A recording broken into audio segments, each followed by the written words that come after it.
commencer. Jusqu'au verset 52.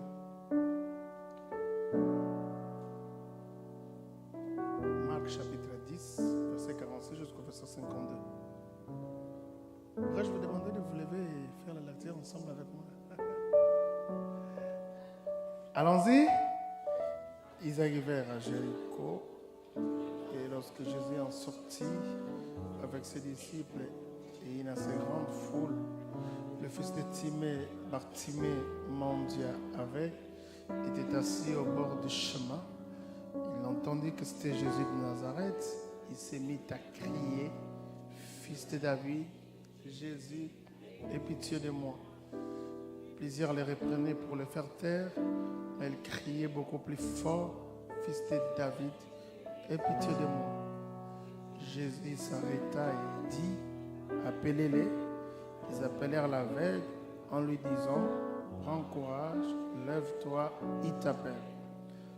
L'aveugle jeta son manteau et se laissant d'un bond, vint vers Jésus. Jésus, prenant la parole, lui dit, que veux-tu que je te fasse? Rabboni, lui dit l'aveugle, que je recouvre la vie. Et Jésus dit, va, ta foi t'a sauvé. Aussitôt, il recouvra la vie et suivit Jésus dans les chemins. On peut acclamer le Seigneur pour cette très belle parole. Est-ce qu'on peut vraiment acclamer le Seigneur?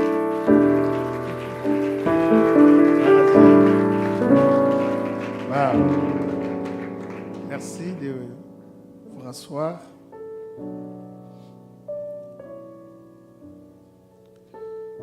J'encourage tout le monde à être ici demain. Aujourd'hui, ce sera le premier jour, on va ouvrir le colis. Parce que j'ai apporté un colis. Je vais ouvrir ça aujourd'hui. Et c'est à partir de demain que nous tous nous allons commencer à manger, à bénéficier du colis. N'est-ce pas? Alors, je demande à chacun d'entre nous, demain, soyons en jeûne.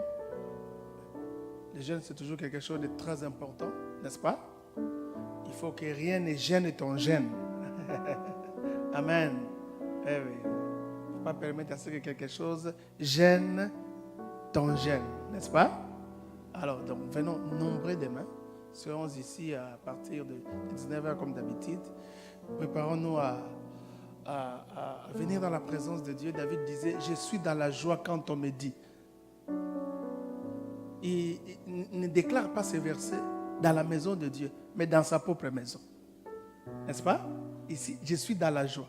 Donc la joie ne commence pas au niveau de l'église. La joie commence déjà au niveau de la maison. Lorsque nous sommes dans la maison, nous savons que nous avons un rendez-vous important, n'est-ce pas?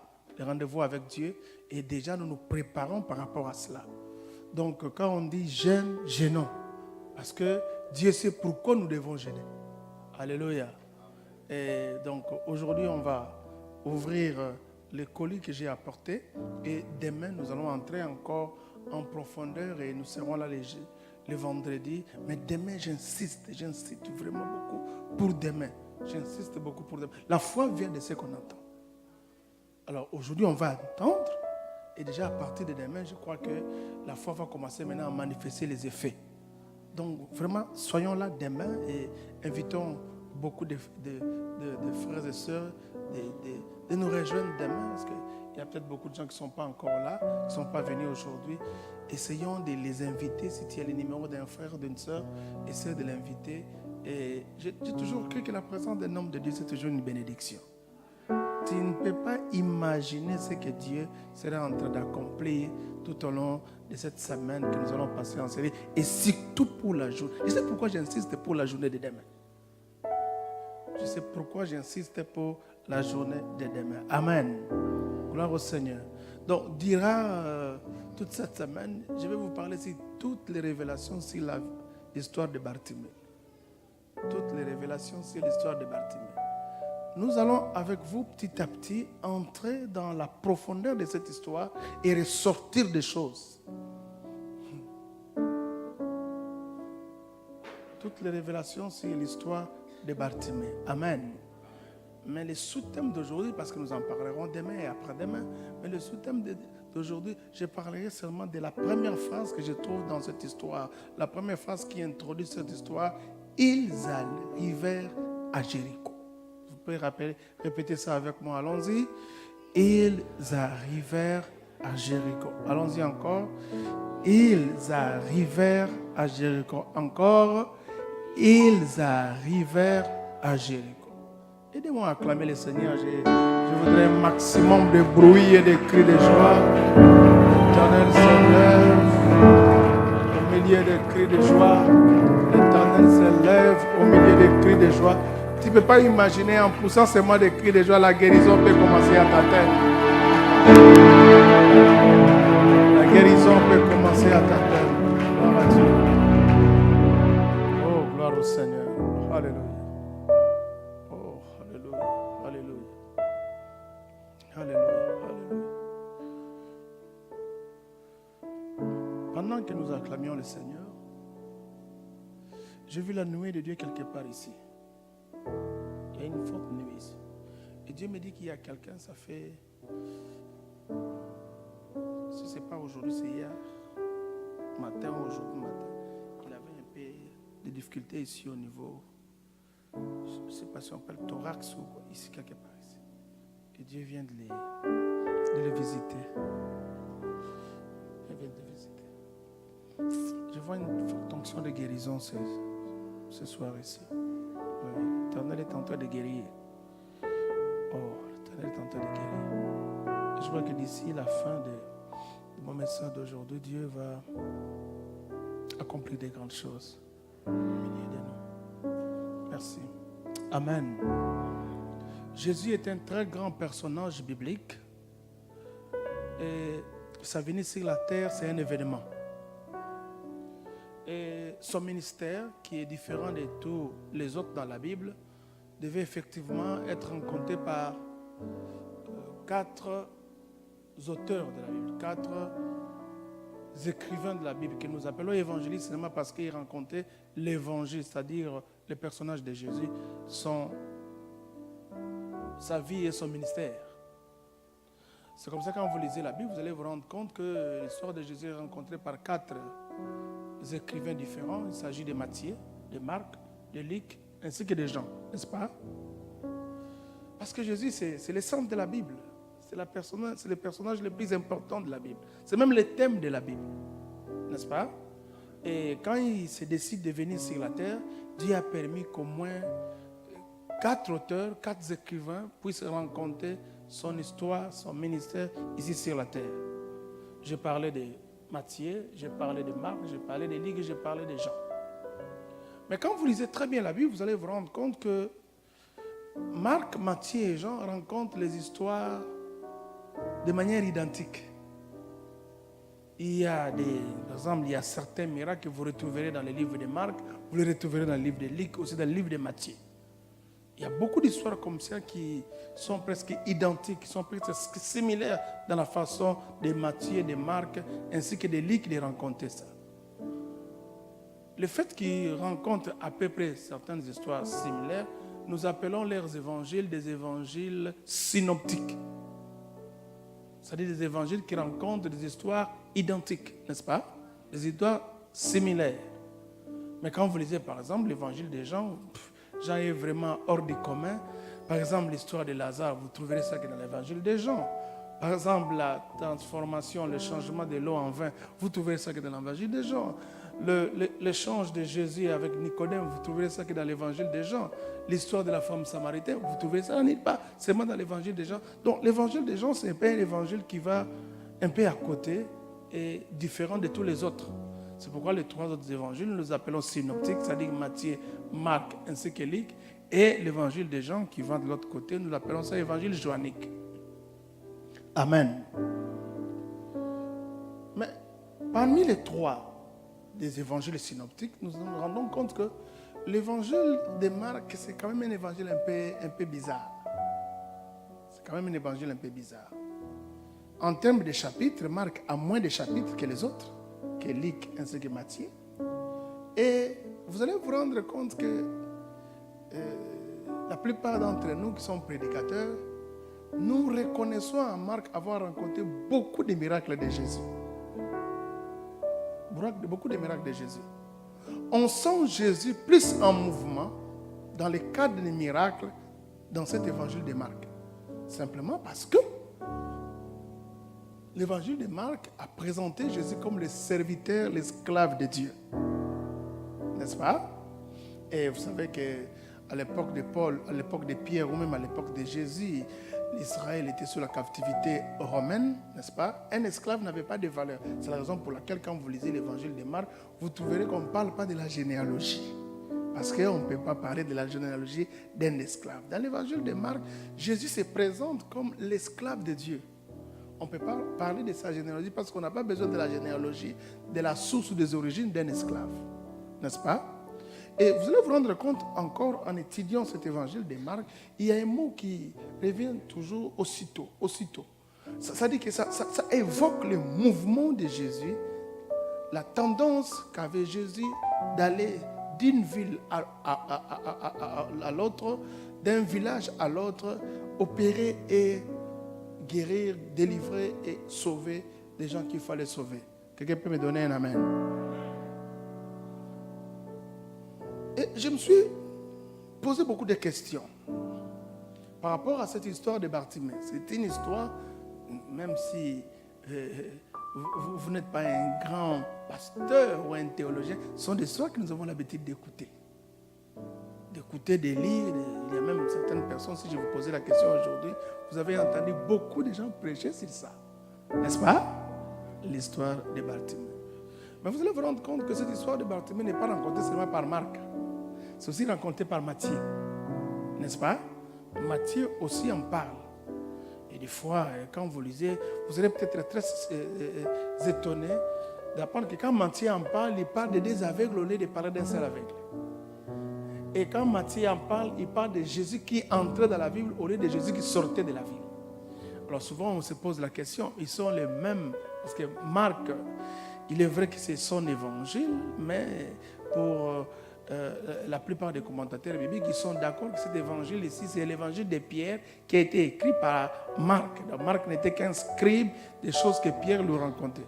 Mais comment, alors que dans cette même ville de Jéricho, Marc parle d'un aveugle qui est guéri, mais Matthieu parle de deux aveugles. Marc parle de Jésus qui sortait de la ville, mais Matthieu parle de Jésus qui est entré de la ville. Moi, je me dis toujours que ça dépend de la position qu'avait chaque disciple de Jésus. N'est-ce pas? On peut rester comme ça avec le pasteur fidèle, encore avec le prophète Ézéchiel, n'est-ce pas? Jésus accomplit, par exemple, les miracles. Supposons qu'après un certain moment, le pasteur Ézéchiel se déplace, n'est-ce pas? Il aura l'impression comme quoi Jésus n'a accompli qu'un seul miracle. Parce que ça peut être des miracles, mais ce ne sont pas des miracles que Jésus a accomplis instantanément. Peut-être ce sont des miracles que Jésus a accomplis de manière enchaînée. Et que quand l'autre était là, Marc peut-être n'était pas là, il a trouvé simplement les derniers avec que Jésus était en train de guérir. C'est pourquoi quand lui écrit son évangile, il parle que d'un seul avec. Mais ça, ce n'est pas ça le problème. Mais il y a quelque chose, n'est-ce pas, qui me préoccupe dans la lecture de cet évangile, dans la lecture de cette histoire de Bartimée. La Bible dit, ils arrivaient à Jéricho. Ils arrivaient à Jéricho. Ils arrivèrent à Jéricho. Mais pourquoi introduire cette histoire en parlant de Jéricho au lieu de parler de Bartimée? Pourquoi? Nous parlons, n'est-ce pas, de Bartimée? Mais pourquoi introduire le village, le lieu, l'endroit dans lequel Bartimée se trouvait? Et cela nous pousse encore à fouiller dans la parole de Dieu, à fouiller dans la Bible. Et c'est là que nous comprenons que Jéricho, que ce soit dans l'Ancien Testament ou dans le Nouveau Testament, a une connotation négative. Quand on parlait de Jéricho à l'époque de Jésus, il y avait toujours un indice négatif. Pourquoi? Vous le savez, quand Dieu a fait sortir les enfants d'Israël de l'Égypte, en les amenant vers la terre promise, la dernière barrière, les derniers obstacles, c'était la ville de Jéricho. N'est-ce pas? Et Dieu, au travers de son serviteur Josué, a pris possession de cette ville de Jéricho. Mais lorsque vous lisez avec moi dans Josué au chapitre 6, dans son 25e verset, après que Josué ait pris possession et renversé la ville de Jéricho, Josué a maudit cette ville. Non seulement qu'il a maudit la ville, mais il a même maudit la personne qui relèverait la ville. Donc, c'est une ville maudite, n'ayant pas un espoir du relèvement de la restauration. N'est-ce pas? Et dans le Nouveau Testament, n'est-ce pas? Quand nous lisons l'histoire de la ville de Jéricho, nous avons toujours cet accent négatif qui continue. Rappelez-vous. La Bible parle de la parabole du bon samaritain. Il y a quelqu'un qui quittait Jérusalem. Il allait où? Il allait à Jéricho. N'est-ce pas? Et Jérusalem se retrouve sur une montagne et Jéricho sur une vallée. Et vous savez que cette personne, le fait seulement de quitter Jérusalem et d'aller à Jéricho, il a rencontré qui? Il a rencontré des brigands qui l'ont tabassé, qui l'ont presque tué. Parce que la personne s'est retrouvée demi-mort. Il était à Jérusalem avec des biens en bonne santé, mais lorsqu'il prend la décision d'aller simplement à Jéricho, il rencontre des brigands. Mauvais itinéraire. Rappelez-vous encore que quand nous parlions des Zachée, les Zachée pour lesquels tous les habitants n'avaient peut-être pas compris comment Jésus pouvait entrer dans la maison d'un Zachée, un corrupteur.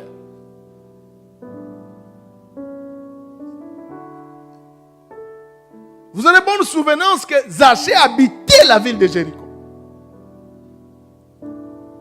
Zachée habitait la ville de Jéricho. Que ce soit dans la nouvelle, dans l'Ancien Testament, comme dans le Nouveau Testament, Jéricho a toujours cette connotation d'une ville maudite. D'une ville qui n'a aucun espoir. Parce que Josué, en maudissant la ville, a maudit même la personne qui venait relever la ville. La connotation, l'image de la ville de Jéricho, c'est une image négative. Vraiment une image négative. C'est ce qui explique que dans la plupart des personnes qui s'est retrouvées encore dans cette époque où Jésus faisait son ministère, ils ne croyaient pas, la plupart des personnes, la plupart des spécialistes ne croyaient pas que Jésus pouvait entrer dans cette ville maudite. N'oubliez pas, nous sommes dans un contexte de la nouvelle alliance, où quand quelque chose est maudit, ou quand quelqu'un est maudit, il est maudit pour toujours. Et personne ne peut être en contact avec quelque chose qui est maudit. Parce que si vous entrez en contact avec quelque chose qui est maudit, ou avec quelqu'un qui est maudit, vous aussi vous êtes maudit parce que la malédiction est contagieuse dans l'optique de l'ancienne alliance. Alors beaucoup de spécialistes, beaucoup de gens n'imaginaient pas, ne pensaient pas que Jésus-Christ pouvait arriver un jour à Jéricho. Ses pieds pouvaient fouler un jour le sol de Jéricho. Parce que Jéricho était une ville maudite. Et maudite par un grand homme de Dieu, maudite par Josué. Mais contre toute attente, la Bible nous dit, ils arrivèrent à Jéricho. Ils arrivèrent à Jéricho. Contre toute attente. À partir du ciel, quand Jésus-Christ traçait encore son agenda et son calendrier, il avait prévu d'arriver à Jéricho. il avait prévu, ou il a prévu d'arriver à Jéricho. Il a prévu d'arriver dans une ville qui était maudite. Il a brisé toutes les analyses. N'est-ce pas? Il est allé en contrario avec toutes les pensées des hommes qui ne pouvaient pas imaginer que quelqu'un de bien, quelqu'un de béni comme Jésus pouvait arriver et fouler le sol de Jéricho. Ils arrivèrent à Jéricho. Il est vrai qu'il est venu guérir Bartimée, mais comme Bartimée habitait Jéricho, Jésus est arrivé quand même à Jéricho. Lui, ses disciples et lui sont arrivés quand même à Jéricho. Il est venu affronter cette ville de Jéricho. Alléluia. Qu'est-ce que Dieu veut nous enseigner au travers de là? De ça. Ta vie, ton histoire peut ressembler à Jéricho. Ta famille, ton mariage peut ressembler à Jéricho. Mais laisse-moi te dire, avant la fin de cette année,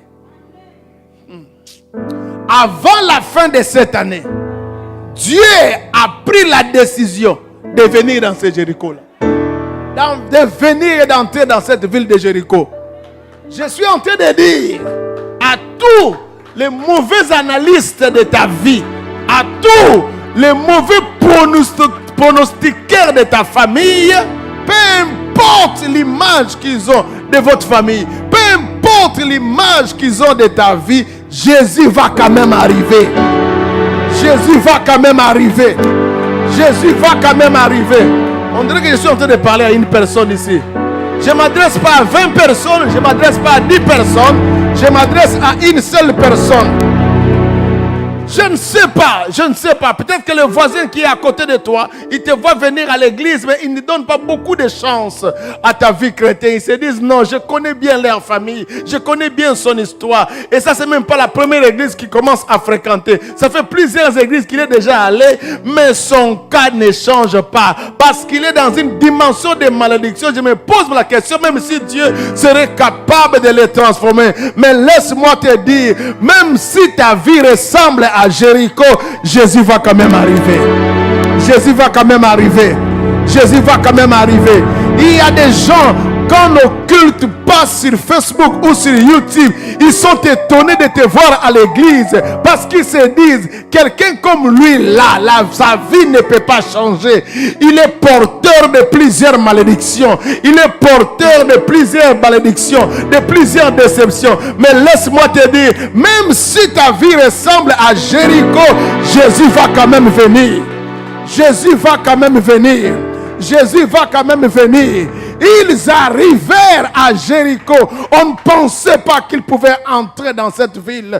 On ne pensait pas qu'ils pouvaient arriver dans cette ville. Mais Dieu n'a pas le plan des hommes. Le plan de Dieu est différent du plan des hommes. Le plan de Dieu est différent du plan des sorciers de ta famille.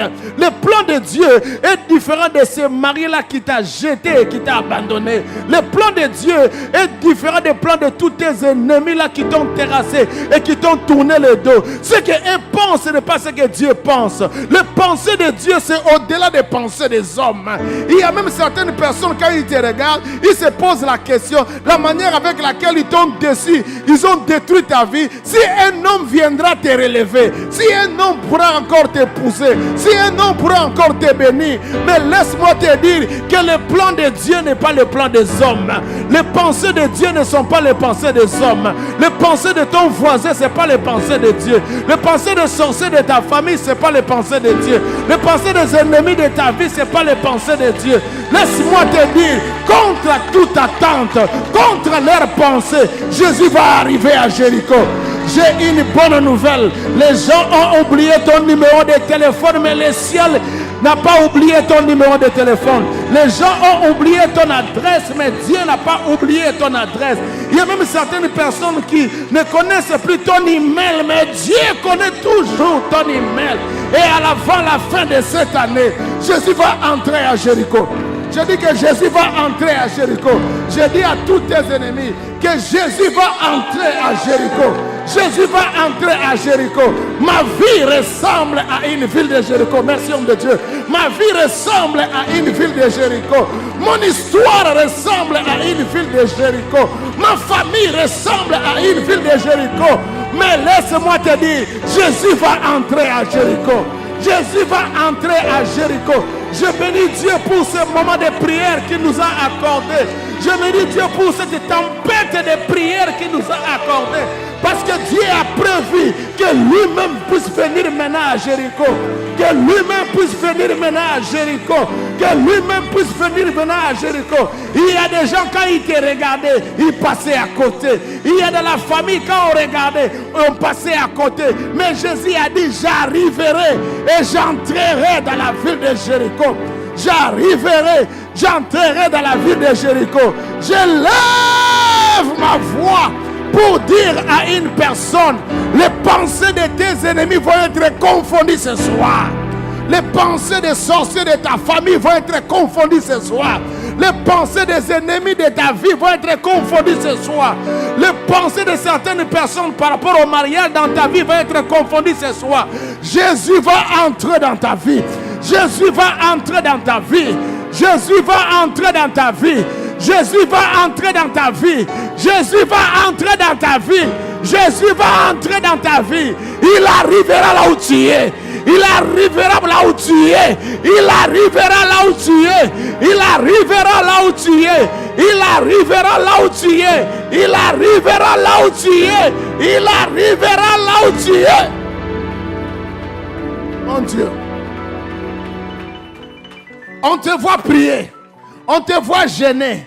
Mais ils se disent que quelque chose de bien ne sortira pas de là. Mon Dieu, mon roi. Ils ont vu ton échec. Ils ont même vu tes échecs. Ils ont vu tes larmes. Et s'il faut pronostiquer ou prophétiser, on te met toujours à l'écart. Ah là là là là. Elle, vraiment, c'est une maudite. Elle, vraiment, c'est la dernière de la famille. Elle, on ne peut pas plus espérer en elle. Même quand on demande de l'aide venant de l'Afrique, on t'appelle la dernière personne par rapport à ton histoire, par rapport à l'état de ta vie. Mais laisse-moi te dire que les pensées des hommes n'est pas les pensées de Dieu. Le classement des hommes n'est pas le classement de Dieu. La personne que les gens trouvent maudite, peut-être que c'est la personne que Dieu va te bénir. Je suis venu ici comme homme de Dieu pour te dire que tu es fréquentable. Tu as droit à la bénédiction. Tu as droit à la délivrance. Tu as droit à l'élévation. Tu as droit à la grandeur. Tu es peut-être le dernier, mais Jésus est capable de faire de toi le premier. Tu es peut-être le maudit, mais Jésus est capable de transformer la malédiction en bénédiction dans ta vie. Et si tu crois à ce que je dis, donne-moi un amen bien. Donne-moi un amen bien. Oh mon Dieu. La vie ressemble à une ville de Jéricho. Il y a des gens qui ont maudit comme Josué qui a maudit cette ville. Et Josué, quand il mourait, il se disait, comme j'ai maudit cette ville, à ma qualité de l'homme de Dieu, personne ne saura plus relever cette ville. Mais laisse-moi te dire, Josué, toi tu as maudit la ville. Tu es parti, tu es enterré. Mais il y a quelqu'un qui est venu. Il était aussi enterré le premier jour, le deuxième jour, le troisième jour. Il est sorti vivant du tombeau. Et c'est celui-là qui te bénit ce soir. Et c'est celui-là qui te bénit ce soir. Et c'est celui-là qui te bénit ce soir. Et c'est celui qui te bénit ce soir. Qu'est-ce que je vais dire à une personne qui est ici? Si le grand-père qui a maudit ta vie est déjà mort, celui qui te bénit ce soir est vivant. Si l'oncle qui vous a maudit est mort, celui qui te bénit ce soir est vivant.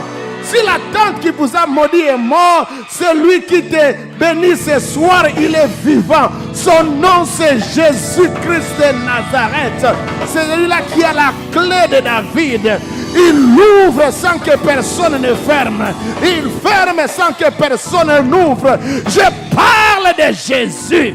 Je suis en train de parler de Jésus. Je suis en train de parler de Jésus. Je suis en train de parler de Jésus. Je suis en train de parler de Jésus. Il y a quelqu'un qui me dit, pasteur, tu ne comprends pas. Là, dans notre famille, notre grand-père nous a maudits. Les sorciers du village ont maudit notre père. Il est mort sans bénédiction. Il est mort sans parcelle. Il est mort sans héritage. Bien-aimé, si cette malédiction-là a agi dans la vie de votre papa, mais toi, tu n'es pas votre papa. Est-ce que je parle à une personne ici? Toi, tu n'es pas ta mère. Toi, tu n'es pas ta tante. Toi, tu n'es pas ton père. Toi, tu es toi. Et Dieu t'a fait grâce de venir prier à l'église armée de racheter. Laisse-moi te dire, à partir de ce soir, Jésus change ton histoire. Jésus change ton histoire. Est-ce que je parle à une personne ici? Jésus change ton histoire. Je dis que Jésus change ton histoire. Je dis que Jésus change ton histoire. Donne-moi un amen fort, un amen fort. Donne-moi un amen fort, un amen fort. Donne-moi un amen fort, un amen fort.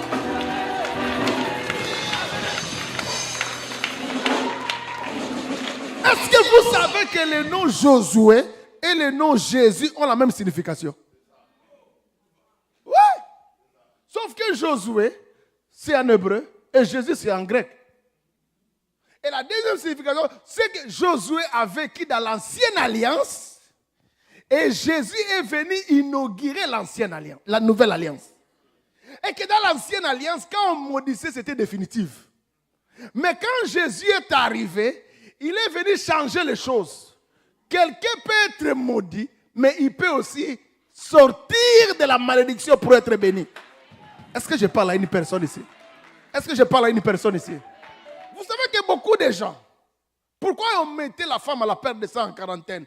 Parce qu'une telle femme qui est maudite, mon Dieu, qui est maudite de cette façon-là, toutes les personnes que la femme-là a touchées, elle était aussi contaminée par la malédiction. Mais ce qui est différent, que quand cette femme-là a touché Jésus, au lieu que Jésus soit maudit, mais cette femme-là est arrivée à être bénie. Ah non, vous ne comprenez pas ce que je suis en train de dire. Vous ne comprenez pas ce que je suis en train de dire. Une telle femme, quand elle vous touche, elle vous maudit. Parce qu'elle-même, elle est maudite. Dans l'optique de l'Ancien Testament, celle qui était maudite devait maudire tout le monde. Parce que la malédiction était contagieuse. Mais quand Jésus est venu, il voulait couper et inaugurer la nouvelle alliance avec d'autres principes. C'est-à-dire que quand quelqu'un est béni, il peut aussi bénir quelqu'un qui est maudit. Et que celui qui est maudit ne peut pas maudire quelqu'un qui est béni. C'est la raison pour laquelle quand cette femme-là a touché Jésus, au lieu que Jésus soit maudit, mais c'est cette femme-là qui a été bénie. Mon Dieu, mon Dieu, mon Dieu, mon Dieu, mon Dieu. Il n'y a aucune raison ce soir que tu rentres avec ta malédiction. Jésus, celui qui bénit, est au milieu de nous. Il n'y a aucune raison que tu rentres avec la maladie parce que Jésus est là. Il n'y a aucune raison que tu rentres avec la malchance car Jésus est là. Il n'y a aucune raison que tu continues avec de mauvais rêves car Jésus est là. Il n'y a aucune raison que tu continues dans la vie des échecs car Jésus est là. Il n'y a aucune raison que tu meurs jeune car Jésus est là. Il est venu changer les choses. Ah mon Dieu. Il est venu changer les réalités. Ah mon Dieu. Il est venu changer l'histoire. Ah mon Dieu. Et au moment où tu me donnes un amen, je vois la bénédiction entrer dans votre famille. Au moment où tu me donnes un seul amen, je vois la bénédiction entrer dans votre famille. La bénédiction entrer dans votre vie. La bénédiction entrer dans toute l'histoire de votre famille. Jésus est en train d'introduire la bénédiction. Il introduit la bénédiction. Mon Dieu. Wow, wow, wow. La femme pensait qu'en venant derrière, n'est-ce pas, en touchant Jésus, elle allait maudire Jésus.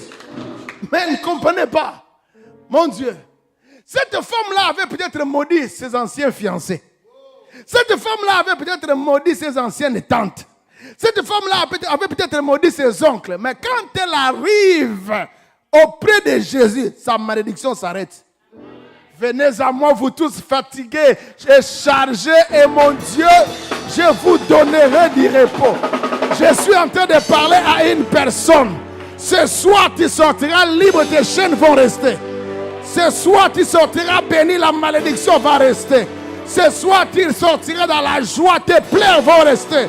Ce soir, tu sortiras dans la liberté, tes chaînes vont tomber. Et si tu crois à ce que j'ai dit, donne-moi un amen et bien. Est-ce que je peux te demander un amen grand? Est-ce que je peux te demander un amen élargi? Il est là au milieu de nous. Il est là, celui qui essuie les larmes. Il est là, celui qui a la clé passe-partout. Celui qui ouvre et personne ne ferme. Celui qui bénit et personne ne maudit. Celui qui élève et personne n'abaisse. Je te parle de Jésus. Je te parle de Jésus. Je te parle de Jésus. Je te parle de Jésus. Oh.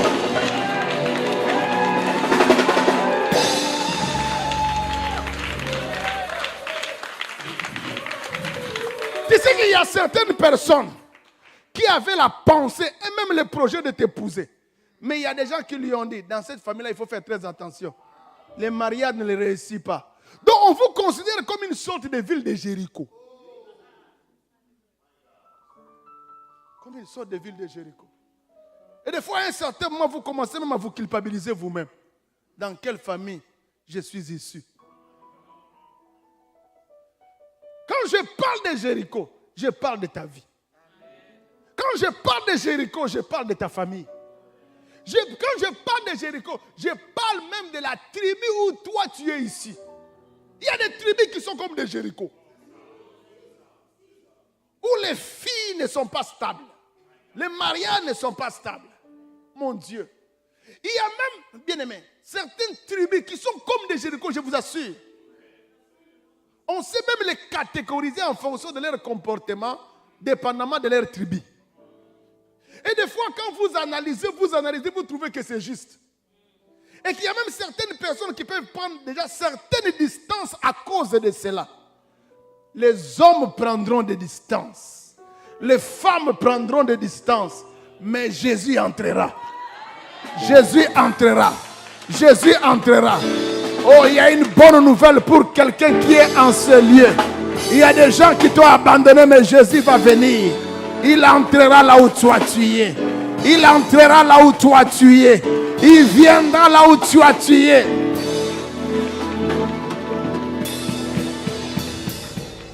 Vous savez, il y a des endroits où quand il marche, on écrit ici sens interdit. Zone interdite. Endroit interdit. Mais quand Jésus arrive, il n'y a pas de sens interdit. Il prend même les sens interdits. Parce que c'est lui qui est le véritable chemin. Beaucoup de spécialistes se disaient non, non, non. Il ne peut pas entrer à Jéricho. Josué a maudit. Lui ne peut pas entrer là-bas. Mon oublié, Josué a maudit dans l'ancienne alliance. Mais Jésus est venu bénir dans la nouvelle alliance. Dans la nouvelle alliance. Et ça, c'est un message fort, même pour nous aujourd'hui. Il y a des gens aujourd'hui qui ont la conception, qui sont restés encore dans la conception du leader de Josué. Quand quelqu'un est dans les péchés, on doit le laisser comme ça. Quand quelqu'un a commis les erreurs, on doit le laisser comme ça. Parce qu'on doit les lapider. Mais ils ont oublié que Josué a maudit dans l'ancienne alliance. Mais maintenant, là, c'est Jésus qui est venu bénir dans la nouvelle alliance. Je suis en train de dire à quelqu'un, peu importe ce que tu as accompli, peu importe les erreurs que tu as faites dans ta vie, Jésus va venir. Jésus va venir. Il est capable de changer ta vie. Il est capable de te transformer. Il est capable de changer ton histoire. Il est capable de changer ton histoire. Quand Paul a compris ces choses, il a dit il n'y a plus de condamnation pour ceux qui sont en Christ. Il n'y en a plus. Il n'y a plus de condamnation pour ceux qui sont en Christ. Ça veut dire qu'il y a des gens jusqu'à aujourd'hui, ils sont en Christ, mais dans leur pensée, il y a des condamnations. Si j'ai atteint cet âge, je ne me suis pas encore marié, c'est parce que j'ai fait l'erreur d'abandonner André. Bien-aimé, ton passé est passé. Même si tu te soucies, ça ne va rien t'accorder encore. Dieu est là, non pour changer ton passé, mais pour changer ton avenir. C'est pour changer ton avenir. Est-ce que Jésus entrera dans la ville de Jéricho? Selon les Juifs, il pourra partir à Jérusalem. C'est la ville de Dieu. Bon, en Galilée aussi, il peut partir. Mais à Jéricho, comme Josué avait maudit, il ne sera pas parti. Mais laisse-moi te dire, le plan de Dieu, ce n'est pas le plan des hommes. Le plan de Dieu, ce n'est pas le plan des hommes. Dans ma famille, depuis nos ancêtres, ils n'ont jamais vu un pasteur. Chez nous, on n'a que des sorciers.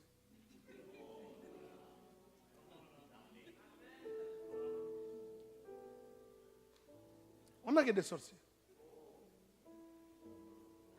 C'est pourquoi certains combats que nous subissons, c'est parce qu'on est venu donner la lumière. On est venu placer la lumière dans la famille.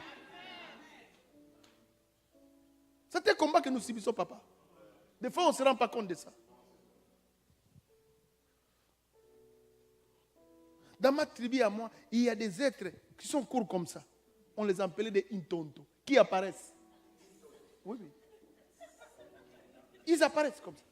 La nuit, ils sont là en train de circuler dans les couloirs. J'ai vu comme ça, bien aimé, des statuettes parler. Des statuettes parler. Alors imaginez maintenant le premier pasteur de cette famille. La personne qui vient placer la lumière, planter la lumière dans la famille.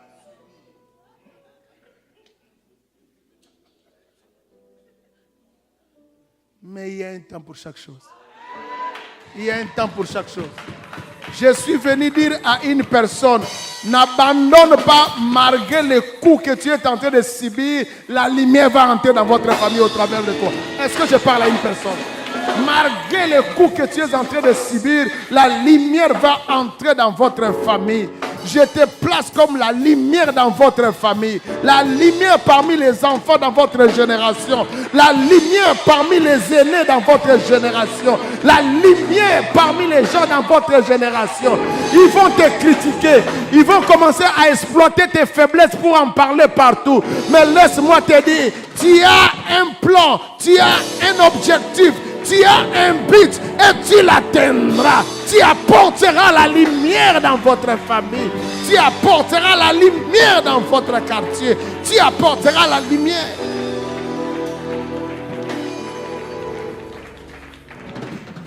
Ils arrivèrent à Jéricho. Ils arrivèrent à Jéricho. Mais il y a des moments où même quand toi tu retraces ta vie, quand tu évalues la vie de votre famille, tu sens qu'il y a des choses suspectes. Tu sens que malgré la beauté, malgré les diplômes, malgré l'intelligence, c'est comme s'il y a une malédiction derrière. Il y a une malédiction derrière. Qu'on se le dise. Qu'on se le dise. C'est comme si les bonnes choses n'arrivent pas chez vous.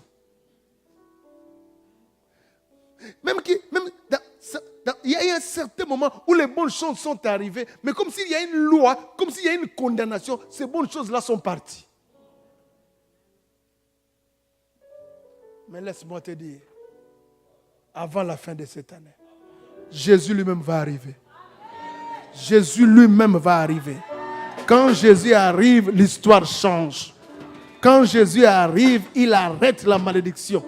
Quand Jésus arrive, les réalités changent. Donne-moi un amen bien.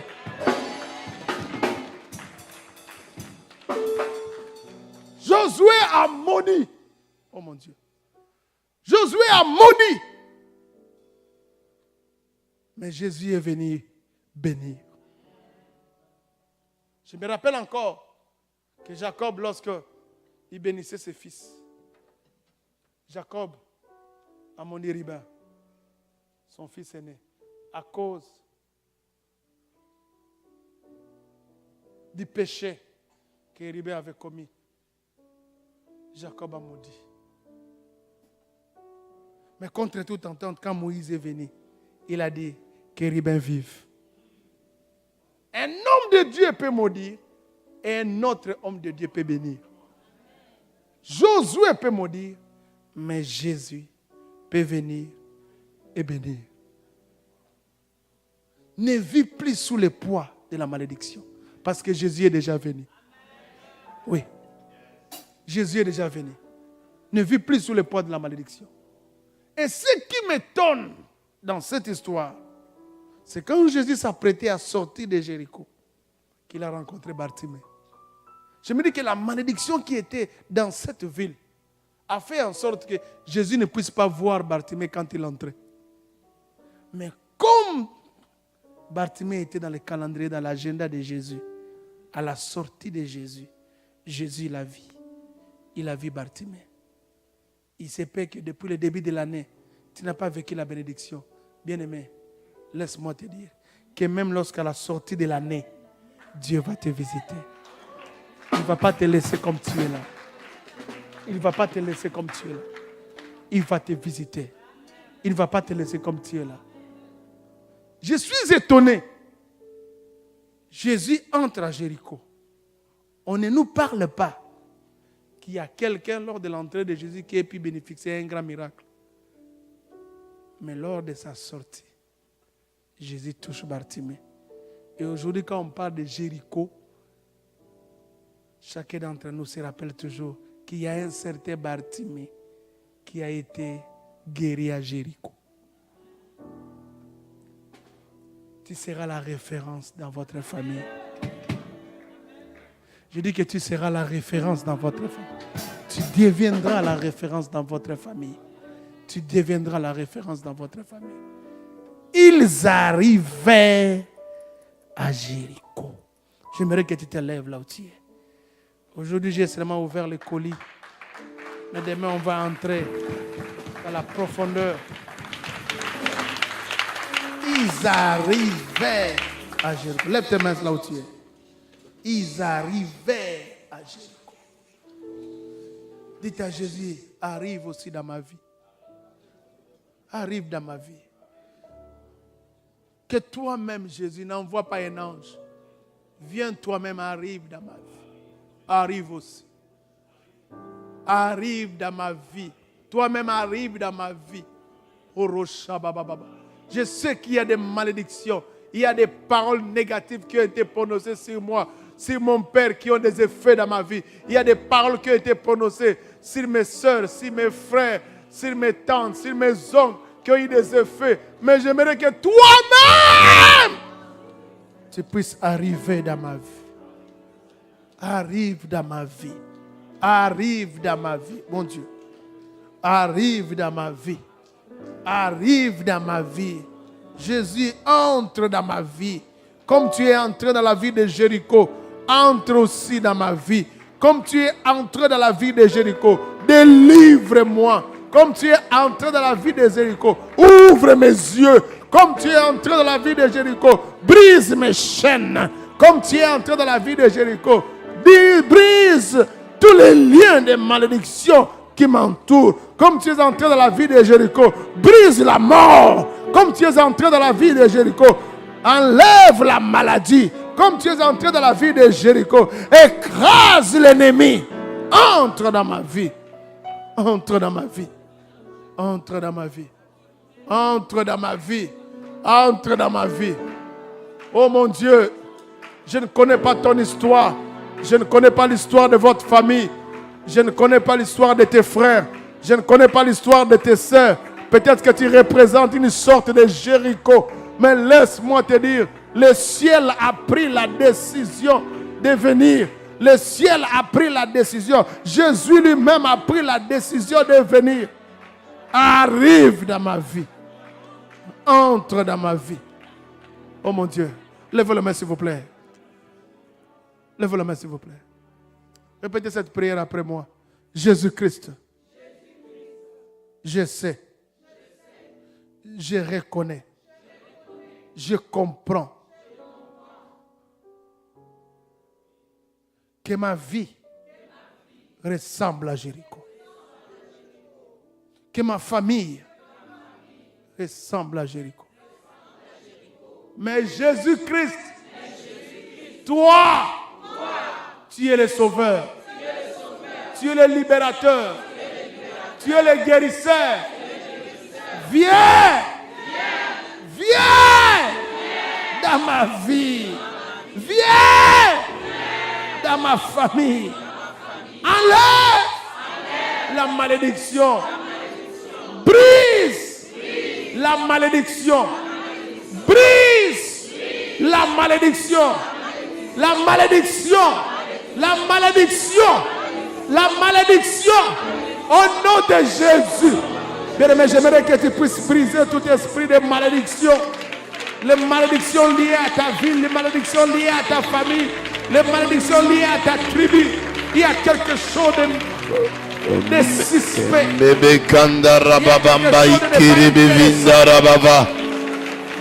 J'aimerais que la malédiction soit écrasée.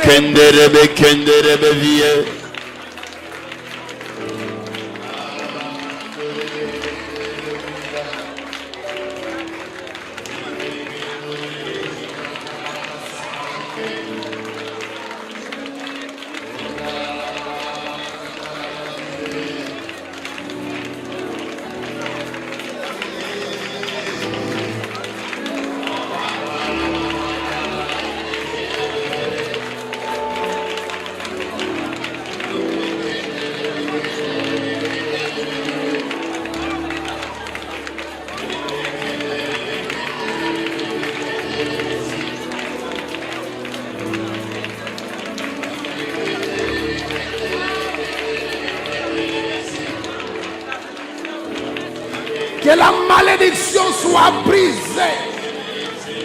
Dans le nom de Jésus. Dans le nom de Jésus. Dans le nom de Jésus.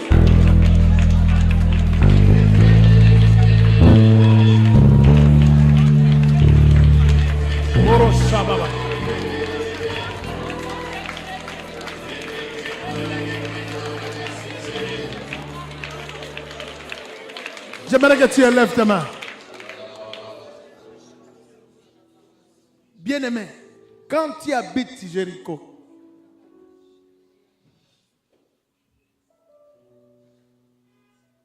l'influence de la malédiction de la ville peut t'amener dans l'aveuglement.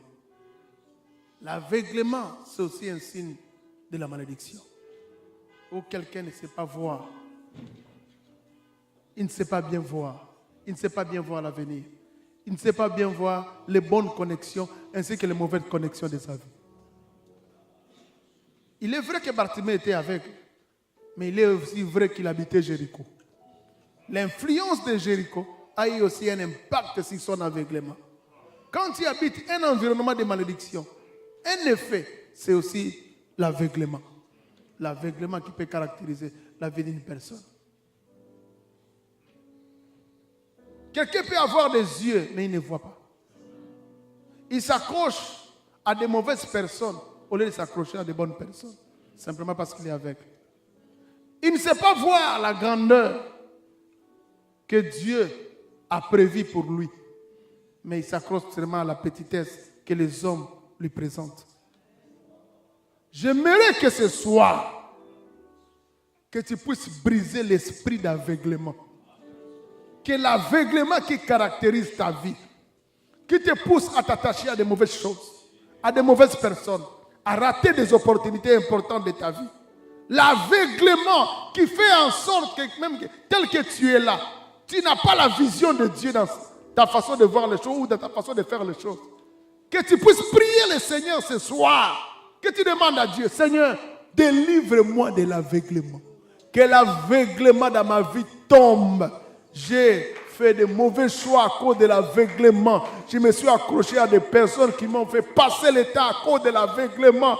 J'ai investi dans de mauvaises choses à cause de l'aveuglement. Mais à partir de ce soir, que l'aveuglement tombe dans ma vie, je compte jusqu'à toi et tu vas prier. 1, 2, 3, allons-y.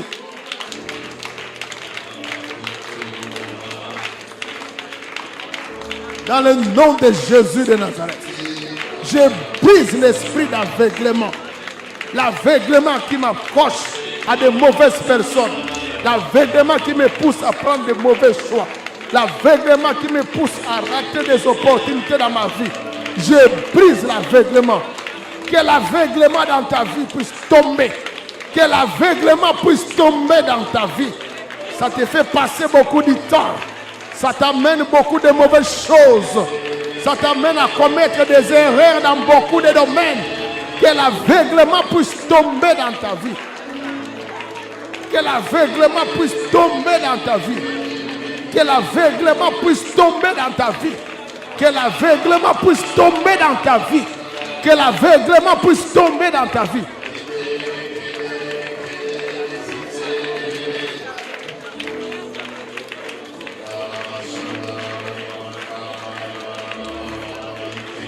Écoutez mon frère, écoutez ma soeur. Lève ta main s'il te plaît. Tant que Bartimée était dans la ville de Jéricho, il était un mendiant. L'influence du territoire, du lieu, peut aussi avoir des conséquences, bien aimés, sur ta stabilité sociale.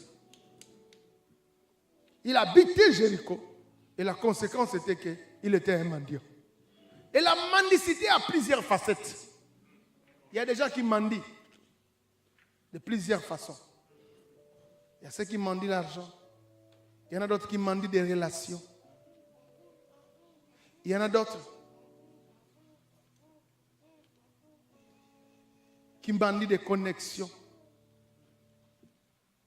Il y en a d'autres qui échangent leur beauté contre certaines personnes, certaines choses.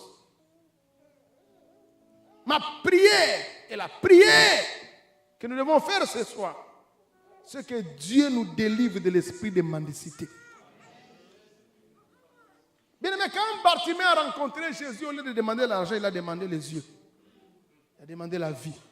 Parce qu'il a compris, l'influence de Jéricho ne doit plus continuer à régner dans ma vie. Nous allons demander à Dieu qu'il nous délivre de l'esprit de mendicité. Au lieu de nous découvrir nous-mêmes, mais nous nous accrochons seulement à la mendicité. Tu t'accroches à cet homme seulement à cause de l'argent. Tu t'accroches à cet endroit seulement à cause d'un certain intérêt donné. Et tu es capable, tu es prêt à tout. Mais que Dieu aujourd'hui te délivre de l'esprit de mendicité. L'influence de Jéricho doit quitter ta vie. Parce que Jésus est déjà entré dans la vie de Jéricho. Je vais compter jusqu'à 3 et nous allons prier. Je compte 1, 2, 3. Prions le Seigneur.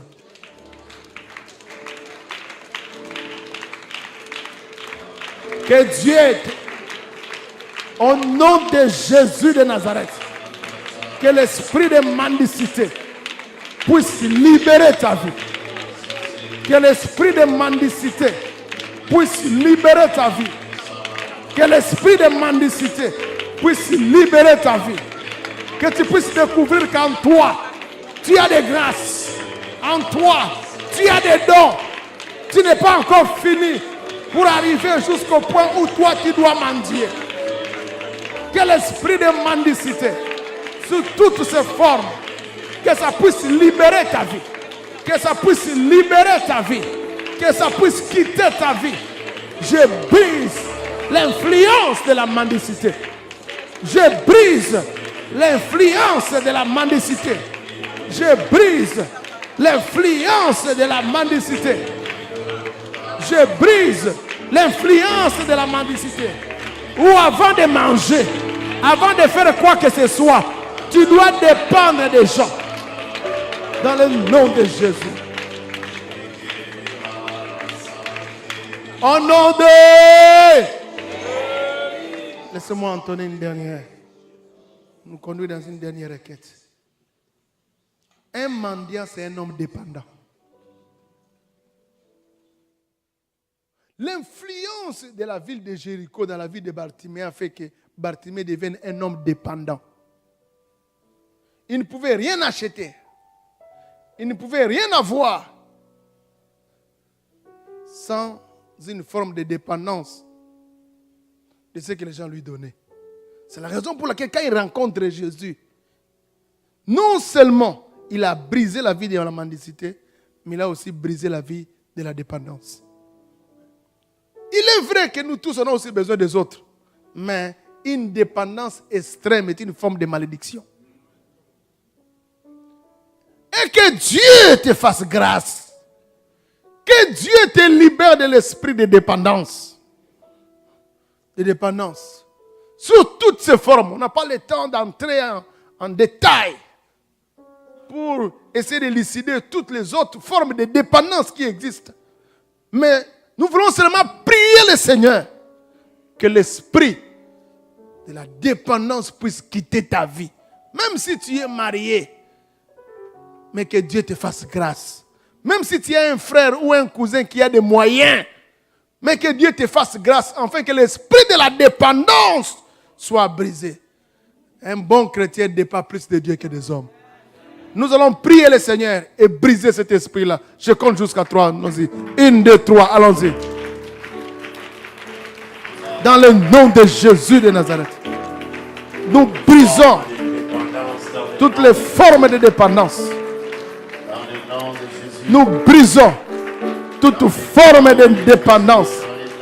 Dans le nom de Jésus de Nazareth. Dans le nom de Jésus de Nazareth. Je brise tout esprit de dépendance. Dépendance financière. Dépendance sentimentale. Dépendance sociale. Dépendance spirituelle. Je suis en train de briser cela. Oh mon Dieu.